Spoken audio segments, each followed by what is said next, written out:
Once upon ఏ time చుట్టూ కొండల మధ్యలో ఉన్న ఒక చిన్న విలేజ్లో మార్కో అనే 24 ఏళ్ల కుర్రాడుండేవాడు.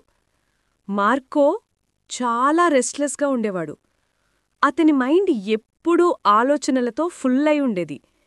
రోజంతా రకరకాల థాట్స్ వస్తూ పోతూ ఉండేవి. ఈ ఆలోచనల వల్లనేమో అతను ఎప్పుడూ అనీజీగా, టయర్డ్గా ఫీలయ్యేవాడు. తన గతం గురించి బాధపడటం, ఫ్యూచర్ గురించి బాగా టెన్షన్ పడటం అలవాటైపోయింది. అతని మైండ్ ఎప్పుడూ తుఫాన్లా ఉండేది. కామ్గా ఉండలేక, సరిగ్గా నిద్రపోలేక, నవ్వటం కూడా మర్చిపోయాడు. ఒకరోజు మార్కో కొండల్లో చాలా దూరంగా ఉన్న ఒక ఊరి గురించి విన్నాడు. అక్కడ ఒక వైజ్ ఓల్డ్ మ్యాన్ ఉన్నాడట.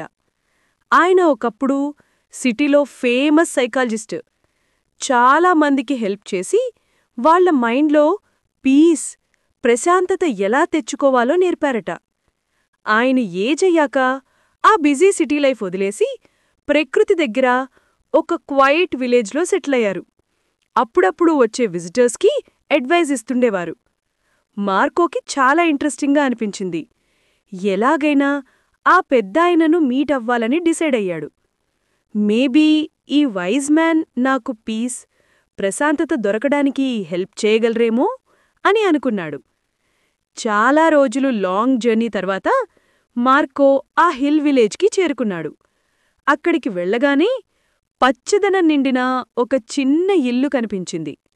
ఇంటి పోర్చ్లో ఆ పెద్దాయన చాలా క్వైట్గా కూర్చునున్నారు. కళ్ళు మూసుకుని చాలా పీస్ఫుల్గా కనిపించారు. మార్కో నెమ్మదిగా ఆయన దగ్గరకు వెళ్ళి, తాతగారు, నా మైండ్ చాలా రెస్ట్లెస్గా ఉంది.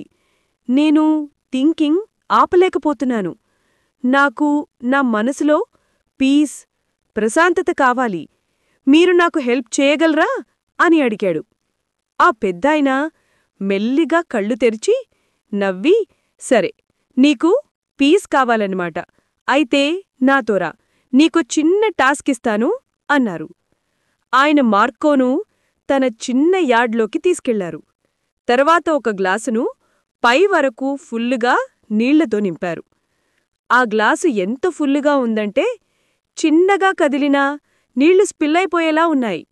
ఆ గ్లాసును మార్కోకిచ్చి, ఇక్కడి నుంచి విలేజ్ ఎడ్జ్ వరకు నడిచి మళ్లీ వెనక్కిరా. కానీ రిమెంబర్, నువ్వు ఒక్క డ్రాప్ వాటర్ కూడా కింద పడకుండా చూసుకోవాలి అన్నారు. మార్కో ఆశ్చర్యపోయాడు. కాని ఛాలెంజ్ యాక్సెప్ట్ చేశాడు. అతను గ్లాసును జాగ్రత్తగా పట్టుకుని నడవడం మొదలుపెట్టాడు. రోడ్డు చాలా రద్దీగా ఉంది. జనాలు నడుస్తున్నారు, పరిగెడుతున్నారు. షాప్ కీపర్స్ కస్టమర్స్ని పిలుస్తున్నారు. డాగ్స్ బార్కింగ్ చేస్తున్నాయి. కాని మార్కో చుట్టూ చూడలేదు. అతని కళ్ళు కేవలం ఆ గ్లాసుపైనే ఉన్నాయి. అతను స్లోగా, కేర్ఫుల్గా అడుగడుగు వేసుకుంటూ నడిచాడు. ఫైనల్గా మార్కో పెద్దాయన దగ్గరికి తిరిగి వచ్చి, తాతగారు, నేను చేసేశాను.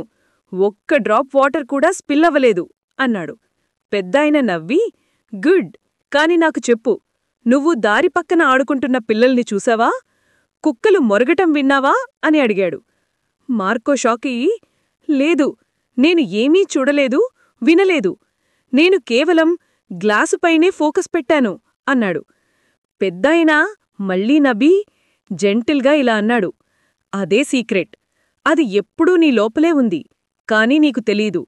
నీ మైండ్ ఎప్పుడైతే ప్రెజెంట్ మొమెంట్లో ఉంటుందో అప్పుడు ఫియర్కి, కన్ఫ్యూజన్కి, ఎక్స్ట్రా థాట్స్కి స్పేస్ ఉండదు. నువ్వు కేవలం గ్లాసులోని వాటర్ గురించి ఆలోచిస్తున్నావు. ఆ టైంలో నీ మైండ్ పూర్తిగా క్వైట్ అయ్యింది. నువ్వు పాస్ట్ గురించి సాడ్గా లేవు, ఫ్యూచర్ గురించి అఫ్రైడ్గా లేవు. మార్కోకి నెమ్మదిగా పాయింట్ అర్థమైంది. తను వెతుకుతున్న పీస్ ఇదే. ప్రశాంతత అనేది మనం బయట వెతికేది కాదు. మనం ప్రెజెంట్ మొమెంట్లో జీవించినప్పుడు అది అప్పటికే మన లోపలే ఉంటుంది. మార్కో తల వంచి, తాతగారు, ఇప్పుడు నాకు క్లియర్గా అర్థమైంది. నా మైండ్ కామ్గా ఉండాలంటే నా ఫోకస్ని ఈ మొమెంట్లోనే ఉంచాలి. అప్పుడే రియల్ పీస్ వస్తుంది అన్నాడు. పెద్దాయన మళ్లీ నవ్వారు.